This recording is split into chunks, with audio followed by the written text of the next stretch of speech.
This is one of my all-time favorite pieces of science writing. It's from a great book called The Ends of the World by Peter Brannan, which is a book about every mass extinction event that the Earth has experienced, including our current one. This is from the chapter about the asteroid that hit Earth and killed the dinosaurs. And he's interviewing a geologist named Mario Rebolledo.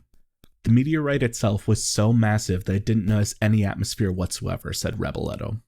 It was traveling 20 to 40 kilometers per second, 10 kilometers, probably 14 kilometers wide, pushing the atmosphere and building such incredible pressure that the ocean in front of it just went away.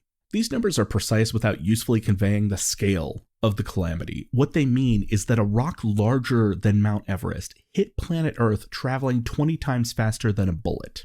This is so fast that it would have traversed the distance from the cruising altitude of a 747 to the ground in 0.3 seconds. The asteroid itself was so large that even at the moment of impact, the top of it might have still been more than a mile above the cruising altitude of a 747. In its nearly instantaneous descent, it compressed the air below it so violently that it briefly became several times hotter than the surface of the sun. The pressure of the atmosphere in front of the asteroid started excavating the crater before it even got there, Rebolledo said.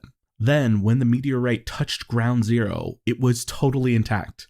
It was so massive that the atmosphere didn't even make a scratch on it. Unlike the typical Hollywood CGI depiction of asteroid impacts, where an extraterrestrial charcoal briquette gently smolders across the sky, in the Yucatan it would have been a pleasant day 1 second, and the world was already over by the next. As the asteroid collided with the Earth, in the sky above it where there should have been air, the rock had punched a hole of outer space vacuum in the atmosphere. As the heavens rushed in to close this hole, enormous volumes of Earth expelled into orbit and beyond, all within a second or two of impact. So there's probably little bits of dinosaur bone up on the moon, I asked.